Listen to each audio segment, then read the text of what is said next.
Kenapa saya kuat 3 jam kalau ngaji? Saya ini pecinta umatnya Rasulullah SAW. Umat itu tidak boleh hanya mendengar kata-kata seorang bahak, nggak boleh. Harus mendengar kaifa qala Tubari, wa kaifa qala Al-Baidawi, wa kaifa qala Syafi'i, wa kaifa qala Imam Syafi'i. Saking hormat saya. Cuma saya nyampaikan pancen rilek guyon, karena itu wasiatnya Bapak. Hak kena ngaji guyon. Iku wong bingung kabeh sing ngaji-ngaji.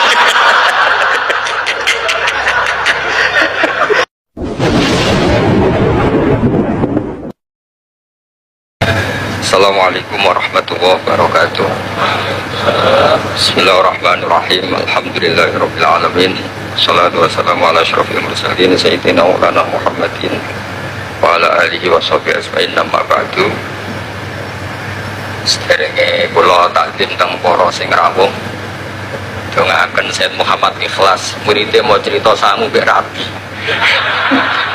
Istungano Sayyid Muhammad Legowo, di murid sing cerita rabi mbek sangu mbek nyindir Gus Raub. Ingkang kula hormati wonten Gus Raub, wonten Habib Husain, Habib Syekh Abud, wonten Habib Soleh Al-Kafs, dan ingkang kula hormati. Kula berpikir begini ya. Kula ikrar ya. Kula tak sering bahasa Indonesia mawon. Kula ikrar seikrar-ikrarnya yang diceritakan para saksi tadi, murid-murid beliau adalah benar.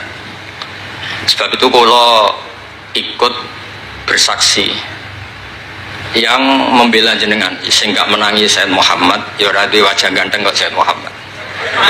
Tapi banggalah nanti mau jenengan mlebu swarga dimodifikasi pun ganteng kowe. Oke, wonten cerita ngeten Habib Husain, wonten orang tanya, "Gus, kenapa Nabi itu kok ganteng, wali kok ganteng?" Sing jawab ya lucu. Kok Nabi mesti mlebu swarga, dadi merubah akeh-akeh.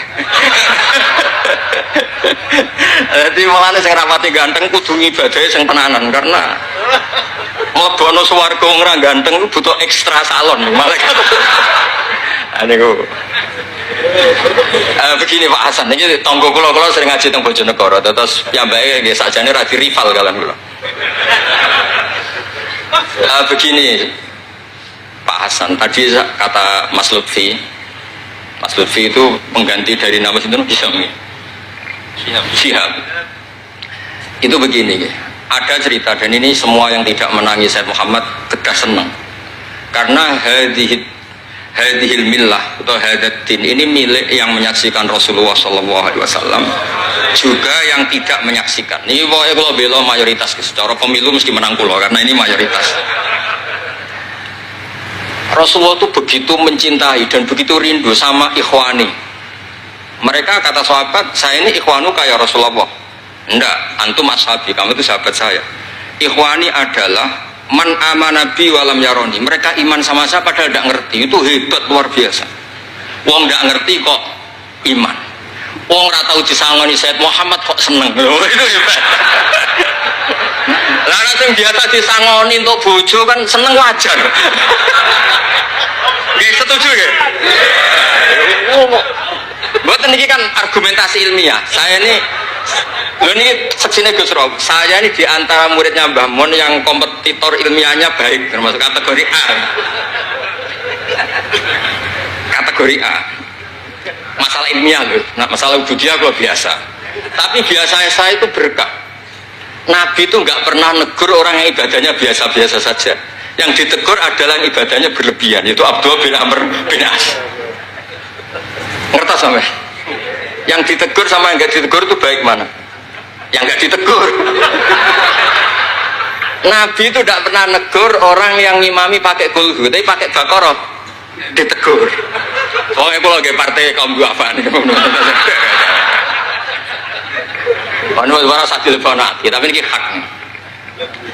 Sehingga dalam banyak cerita dan ini disepakati banyak ulama, Uwais Al-Qarni itu lam yaltaqi Rasulullah SAW walam yarohu. Hampir semua riwayat bilang Uwais Al-Qarni itu tidak melihat Rasulullah.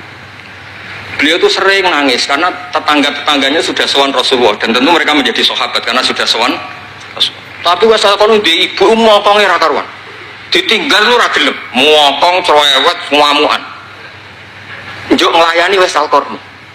Uwais Al-Qarni itu lebih berpegangan konstitusi bahwa birrul walidain terutama ibu itu amru Rasulillah. Ummuka. Tapi apa yang terjadi? Uwais Al-Qarni yang tidak pernah sowan Rasulullah digelari khairul qurun Uwais Al-Qarni karena taat ning gone mandate Rasulullah ngene iku khidmah kalian nenten ibu. Padahal boten di zamannya beliau sebetulnya menangi zaman Rasulullah, enggak sowan. Maksud kula Pak Hasan, dadi sing ora roh-roh ya aja terus sampean ngrasa luwih tinggi. Nggih biasa mawon, kabeh iku sementing ikhlas ridane Allah Subhanahu wa taala. Nah, niki terus mboten iki masalah konstitusi, soal masalah al-kutub al-mu'allafah. Saya ini tadi kata Gus Raum, saya itu orang mungkin yang tidak mulazim ke Sayyid Muhammad, tapi kata tadi Mas Lutfi, kalau sanad ke Sayyid Alawi saya tentu lewat Mbah Mun itu teman akrabnya bapak saya. Dulu ketika beliau mondok di Mekah itu yang nganter mbah saya, mbah kandung saya, namanya Mbah Sidik. Jadi keluarga saya ya pokoknya muamalah terus musohabah semuanya sama keluarganya Gus Raub itu minal ajdam. Ya sampai kadang beda pilihan presiden, tapi tetap rukun. Karena nganggep itu urusan akidah, ini biasa mawon apa? Biasa. Begini, niki rungokno tenan. Saya entah berapa kali sampai lupa nyetak kitab, tapi bukan nyetak komersial. Saya lagi bukan komersial, jadi ini nggak perlu menyinggung siapapun, nggak komersial. Al-Hajju Fadha'il wa Ahkam itu saya nyetak entah berapa kali, dan semua yang saya kasih Gus Rob itu mesti terus minta dibacakan. Kenapa? Karena semua fikih di Indonesia itu pasti bilang ar-ramyu itu ba'das zawal. Semua takrib mu'in i'ana semuanya pasti ar-ramyu itu ba'das zawal. Kunna natahayyanu fa idza zalati syamsu romaina. Kita ini nunggu zawalu syamsi baru romaina. Ki ramyu yaumil hadi asyar. Ketika ada peristiwa Mu'assim, terowongan Mina, karena jutaan orang ke titik yang sama di jam yang sama. Soal lagi jutaan orang ke titik yang sama di jam yang akhirnya Sayyid Muhammad memberanikan diri fatwa secara terbuka bahwa boleh ramyu qoblas zawal. Mereka mesti komplain, iki kita apa? Sampai komplain, saya bilang ini yang ngarang putune Kanjeng Nabi. Kabeh bantah. Tak budono takbir dan beliau cara ngendikan masuk akal. Ya, ini sing sering haji napa mari sakniki haji yo wonten sing bisnis bareng wae sing haji lah iki cerita. Sing haji, sing bisnis sing haji tenan pokoke haji. Sebetulnya dalam ramyu itu kan boleh nafar awal, berarti selesai tanggal 12 bisa nafar sani sampai tanggal 13. Terus kata Sayyid Muhammad, jika bisa iskotur ramyu yauma salisa asar ya, bil kulliyah, bisa menggugurkan ramyu tanggal 13 bil kulliyah. Fali ayya juzat takdim min babi aula, apalagi ini sekedar takdimul waktu. Dan beliau bilang di kitab Al-Hajju Fadha'il wa Ahkam, dan tidak yusamma mukhalafatan. Kenapa ada mukhalafah? Illa ilzama fihi bitasrih, karena Rasulullah tidak mengendikan bahwa ini harus begini. Itu hanya fi'lu. Fi'lu bisa ya dulu alal jawaz, bisa alal aulawiyah, nggak ada jaminan kalau itu syarat apa? Sah. Terus akhirnya orang tuh ayam semua, tenang semua. Berdasar fatwa Sayyid Muhammad yang kita sosialisasikan. Saya baca itu berkali-kali. Jadi saya cerita, jadi ini benar-benar cerita naskahnya Sayyid Muhammad. Orang cerita sanggup. Terus kedua, tawaful haid. Saya sering ketemu orang-orang yang nekuni medis. Gus, kalau kita pakai obat itu kadang masalah, ada efek samping gini-gini. Padahal kalau kita nunggu suci kayak cerita Sayyidah Aisyah, Rasulullah itu pimpinan. Mereka pasti ikhlas disuruh nunggu Sayyidah Aisyah sampai suci kemudian tawaf ifadah. Tapi ini kan kita orang kebanyakan. Hotelnya kalau lama-lama ya kita tidak kuat bayar, kena komplain. Pesawatnya juga gitu, kalau lama-lama juga kena komplain, tidak bisa pulang kan. Dan itu kata Sayyid Muhammad sederhana ketika beliau menyarankan tawaful haid itu intikal madhab saja, atau tidak usah intikal. Kalau mendekati waktunya habis langsung tawaf, tapi nunggu waktunya mepet, karena dengan mepet berarti statusnya darurat, tapi statusnya darurat. Terus kata beliau dengan entengnya ngendikan di mana-mana yang namanya wajib atau syarat sah itu ya ma'al kudroh. Ini tidak kudroh berarti syarat itu hilang. Di mana-mana syarat menjadi syarat ya kalau kudroh. Ini tidak kudroh ya berarti syarat itu hilang. Sehingga terus kita nyaman tawaful haid. Itu di kitab Al-Hajju Fadha'il Ahkam. Bisa dicek bahasan halaman 115 itu. Ini bukan cerita Malaysia, cerita tek. Jadi buat ini serius. Karena tadi kan orang-orang bisa guyon cerita nikah, berarti Anda tukang nikah. Nah kalau sekarang guyon karena ilmu, berarti Anda mubarak betul. Cerita nikah iso guyu, cerita ilmu iso guyu, berarti waras sampean. Ternyata bisa senang dengan ilmu, bisa senang. Ya relax saja. Saya baca kitab beliau yang khataman, ini Gus Rauf saksinya. Saya baca Qawaid Asasiyah itu pasanan khatam tahun 39. Terus poso ini kemarin 45 ini saya juga khatam baca Qawaid Asasiyah. Dulu itu karangan Sayyid Alawi namanya Zubdatul Itqan. Di era Sayyid Muhammad disebut Al-Qawaid Al-Asasiyah fi Ulumil Quran. Saya ngajar di sarang ya kitab itu di pondoknya Gus Sufur. Saya berkali-kali baca kitab itu di Kudus, di pondok saya kemarin khatam. Terus kitab beliau yang saya senang sekali diantaranya tentu Mafahim Yajibu Antus Soha.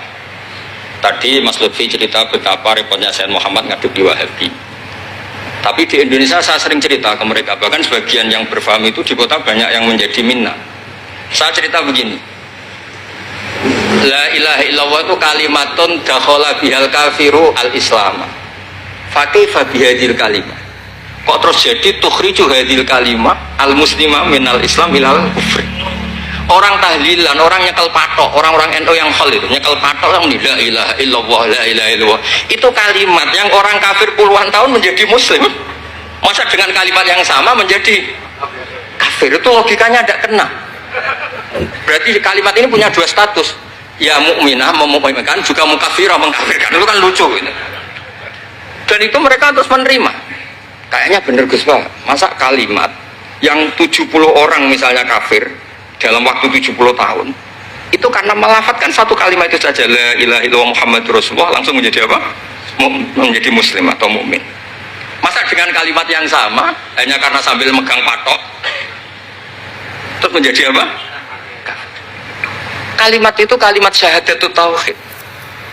Makanya saya mohon para muhibbinnya Sayyid Muhammad itu harus baca kitabnya. Saya ini bukan niat sombong. Saya baca kitab beliau yang saya takriri sampai khatam itu ya Al-Hajju Fadlul Ahkam. Saya sudah lapar berapa kali saya khatam. Terutama di bab Tuaful Haid sama Amr Menyukup Lazawat. Terus Mafahim Yajibu Antus Soha, Qawaid Asasiyah, Mafhumut Tatawur wa Tajdid. Terus yang kitab-kitab paling modern terakhir karangan beliau itu Sirah Nabawiyah, yang syaratnya Alfiyatus Sirahnya Zain Al-Iraqi. Terakhir Mu'alafatul Sayyid Muhammad. Dan saya yang sering juga sinau itu Manhajus Salaf fi Fahmin Nusus. Itu juga termasuk kitab yang sering saya pelajari. Sehingga belajar betul Mas Hasan, bukan main-main, belajar betul ya. Maksudnya kalau tidak bisa tak cari di kamus. Kalau nggak bisa semua bukan niat sombong. Pakai sarana saya ini kan bapak saya itu hafal Quran, buyut-buyut saya ini mungkin termasuk orang yang nekuni Quran. Jadi saya kalau nggak paham, ya Allah kita ibadah pantas. Tiang butuh Quran jenengan terus mau ora paham kita ora pantas wis. Nah, ya akhirnya paham itu. Nah, dari sekian cerita yang difahami nufus, nah ini supaya sampean clear ya. Saya mohon semohon-mohonnya. Jika jenengan pilihannya berpakaian seperti ini oke. Yang berpakaian ala Rasulullah atau ala Arab terserahlah istilahnya, nggih monggo. Tapi yang berpakaian ala Jawa gini, saya masih ingat tabir itu di halaman 423 di Manhajus Salaf fi Fahmin Nusus. Itu beliau ngendikan gini.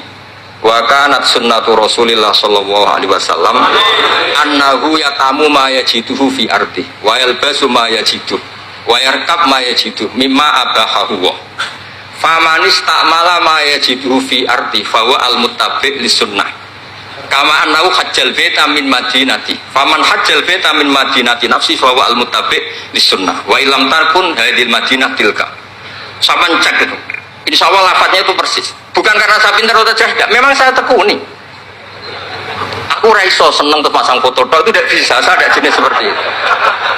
Terus seneng ngenang di sangon itu orang iso, saya itu sebenarnya nggak bisa. Tidak bisa, saya tidak jenis itu.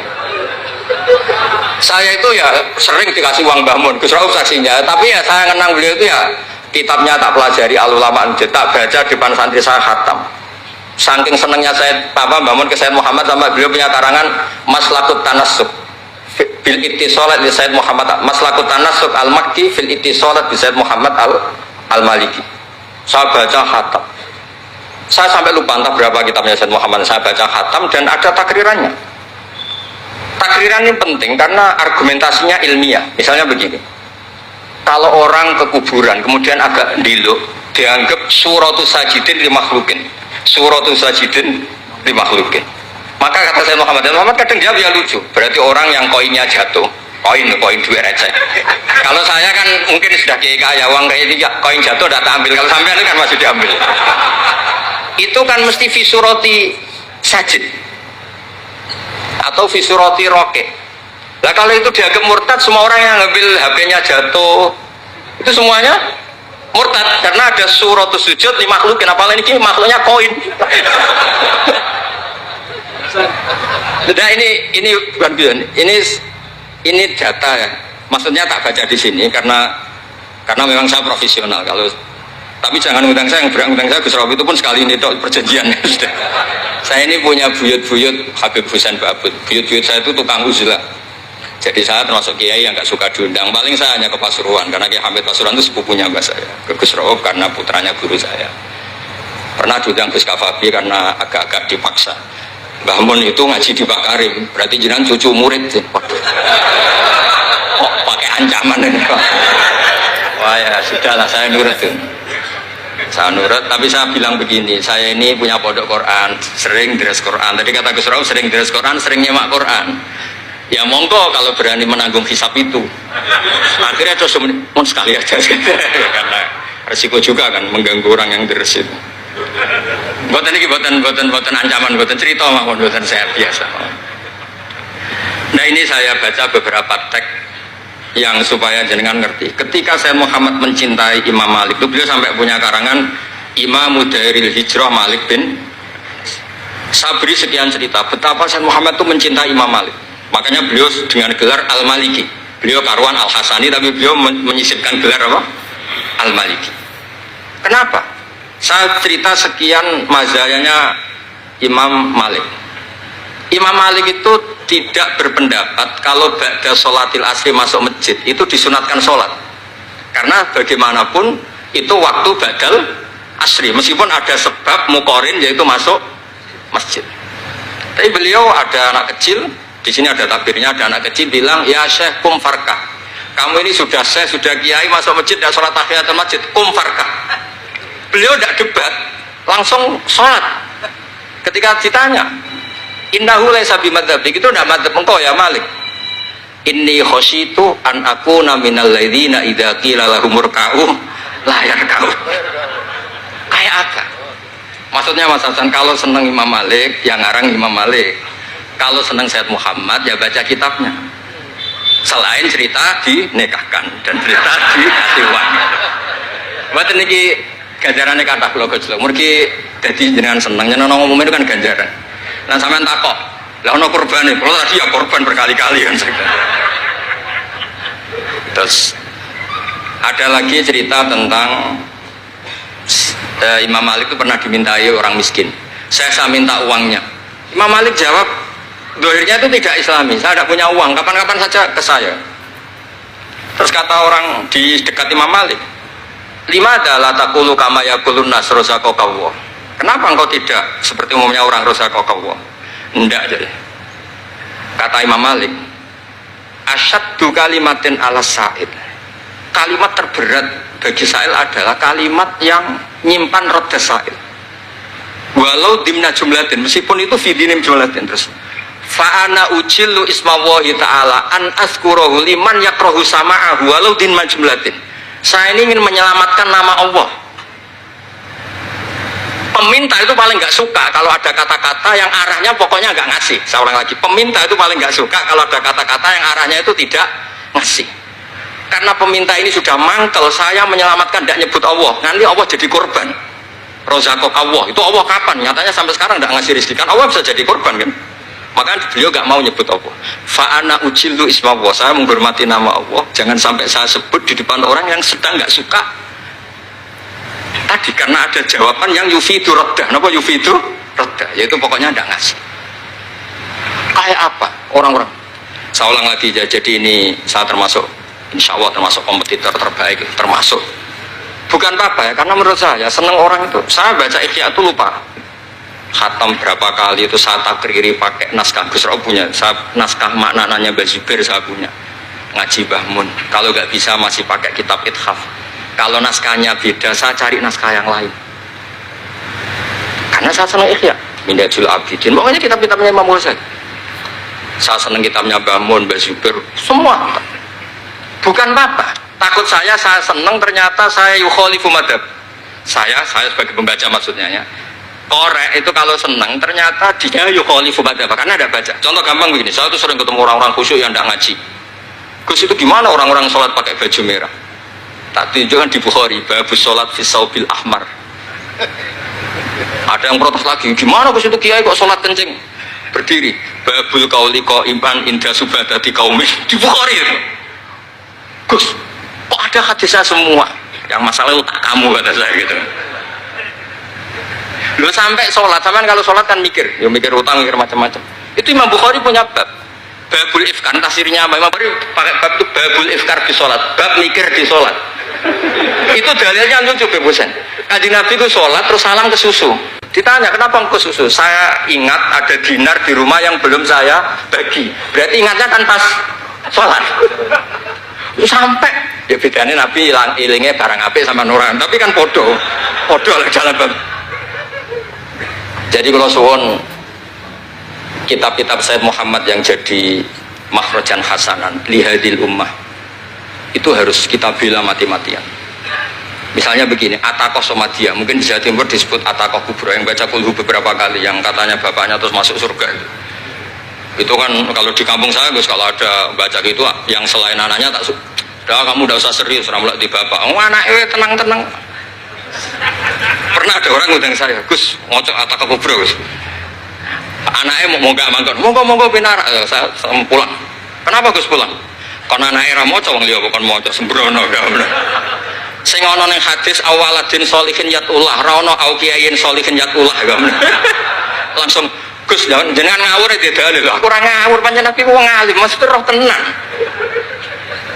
Sing ana ning hadis awaladin saleh ora au kiyain saleh. Jadi anak itu penting, malah monggak manggon tok berokokan. Monggo. Semenjak itu kalau orang undang saya gak berani kalau gak khusyuk moco. Takut saya pulang. Lah misalnya yang undang bangga no nyangoni saya, sugih saya, kan buatan ngefek no teror itu buatan ngefek. Jadi ini penting, meskipun guyon, ilmu itu didudukkan. Sayyid Muhammad ngendikan hadis-hadis tentang jumlah kul huwallahu ahad semuanya itu dhaif. Saya pernah ngaji itu di Kudus cerita gini, alhamdulillah kok dhaif. Hadis tentang jumlah la ilaha illallah yang banyak, alhamdulillah juga dhaif. Karena kalau itu syarat sahnya harus banyak, berarti begini, mangqala la ilaha illallah mi'ata marrah lagi dakhalal jannah. Berhubung nggak ada jumlah mi'ata marrah, satu pun sudah dakhalal jannah. Kulhu juga sama, di riwayat Bukhari jelas. Ada orang kalau imami baca kulhu ditanya, kenapa engkau baca kulhu? Li'annaha sifatur rahman, fa'ana uhibbu an aqra'a biha. Kata Nabi apa? Jibril datang, akhbir ya Muhammad, annallaha yuhibbu bihubbihi qul huwallahu ahad. Dan semua riwayat kadang hanya bilang hubbuka iyyaha adkhalakal jannah. Dan enggak ada riwayat hubbuka iyyaha wa qira'atuka alfa marra wa alfa marra lagi dakhalal. Kalau ada riwayat itu, innalillahi wa inna ilaihi raji'un, kita punya masalah besar karena kita enggak kuat baca lama-lama itu, enggak kuat. Artinya gini, kita harus menjadikan kitabnya Sayyid Muhammad ketika menvonis hadis-hadis yang jumlahnya besar tadi. La ilaha illallah. Soal kamu lakukan tetap baik, kita sepakat itu baik. Tapi jangan jadi aturan hukum. Saya ulang lagi, baca banyak tentu tetap baik, tapi jangan menjadi aturan. Kalau jadi aturan hukum berarti gini.